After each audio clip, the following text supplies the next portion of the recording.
Okay, last but not least, we're done assessing the squat.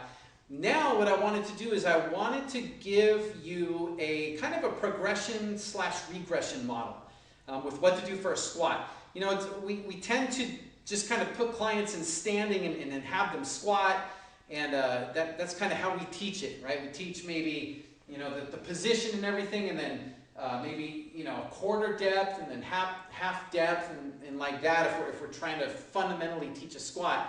But what's interesting is that sometimes we run into clients who have orthopedic issues, or they just lack the mobility, or they lack the ability to utilize the muscles that we're looking at. And remember, the squat is so much more. When you're doing a squat properly, it's so much more than just using the muscles of your thighs, right? It's not a quads only exercise. It's not just a hamstring exercise.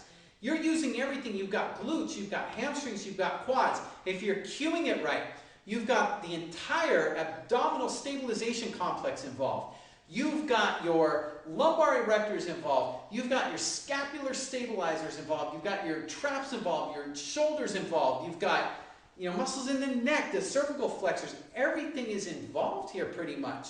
So this is a simple movement in terms of thinking of just bending down to pick something up, a squat. It's simple, but yet it's not easy to do because it's very complex, right? This body dynamic we've got going on, this interplay with all these muscles in our lower body, our upper body, and how they connect through the force transfer through the trunk. It is a very complex thing going on, right? There's a lot of interplay with these muscles going on. So what we want to look at is typically what will happen if you've got somebody who either has muscles that are shut down due to pain, or they've just got issues of certain muscles are inhibited, other ones are strong, you know, muscle imbalances that we're talking about.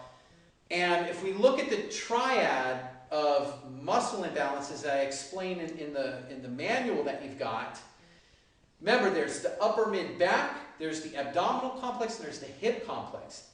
Now, typically, you're going to see people that have dysfunctions, weaknesses, whatever, problems cueing more than just one of them.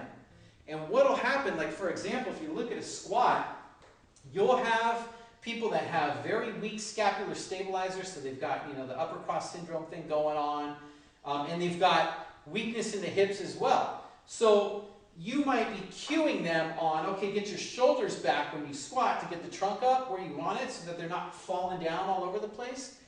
So they're working on cueing those scapular stabilizers. Now when they squat, they kind of lose the hip, right? The hips might move forward. So then you go, oh, wait a minute, okay, now get your butt back, right? Get your hips back. Well, when they go with the hips back, they lose the scapular stabilizers, right? Or, you know, when they cue that, they lose the abdominal, right? It's always like they get one, but they're missing the other. They get the other, then that one goes to hell. So it's this complex thing going on. A lot of times it's too much for them to think about all three at once because there's a lot going on. So what do? Well, if the squat's not looking functional, if they can't really get it, then what we want to do is we want to have a good regression model. And a regression model that I found is really helpful but seldom used is actually a modification of a row. So here's what we can do. If your client's not appropriate for a squat, we can really start to work with the row model. Because if you look at like a seated row, if you started with a seated row, then what you've got is you've got the cable sitting there, you're seated on the bench, even in a bent over row position. But I mean, if they completely can't even do a standing bent over row with a cable, put them seated. Because that takes the whole legs and hips out of it, and you could just focus on isolating that upper back complex and work a little maybe with the abdominal complex, or add that in there as you can. So like a seated row, it takes the hips out of it. You can really work on the proper cueing for that upper mid-back complex. Now when they have that, then your next progression would be to stand them up. So it's like a bent over row, except you're not using a barbell. You use a cable with a cable attachment in the front, right? So you get them in that bent over row position. All you're trying to do is just get them in a stable hip position and then work with cueing that upper mid-back. But now as they have that locked in from the seated version, now guess what you do? Now, they've got that down. Now you can start working with that hip complex a little bit more, right? If they squat over here, but they learn how to keep the back straight, but every time you had the butt back and they went here, well, you went into that regression model with the seated row. Now they got the upper mid-back locked in. They get it. They feel it. They know how to activate it. Now you can teach them how to activate it and then start to work in the hips, right? Put the hips where they've got to be and start working 2 and 1, right?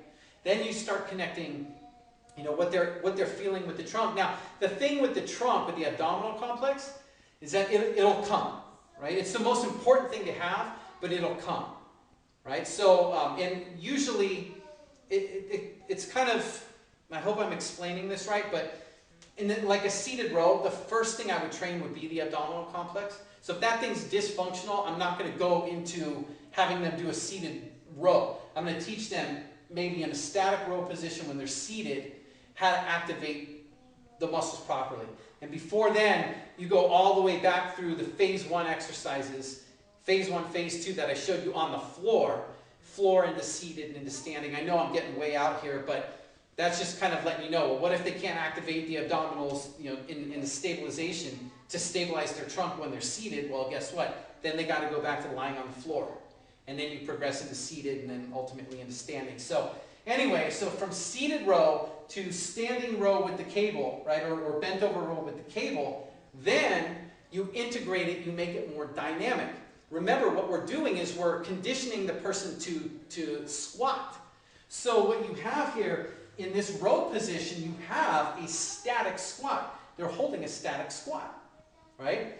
So all you're doing in the bent over row position is make it to the depth that they can tolerate, right? You don't have to have them go in a full squat position row when you're just getting them out of a seated row. Teach them maybe quarter squat position, have them make sure that they can feel everything, activate everything, then go from quarter depth maybe to half depth, you know, and progressively increase the depth. Now, once they have that, we've got a static position. They can hold themselves in the squat. Now, the issue is getting them to move, right? Now, can they make it dynamic? Because we don't squat in our everyday lives like this and hold it, right? How many times do you move around the house or do you play sports and you're stuck in this position?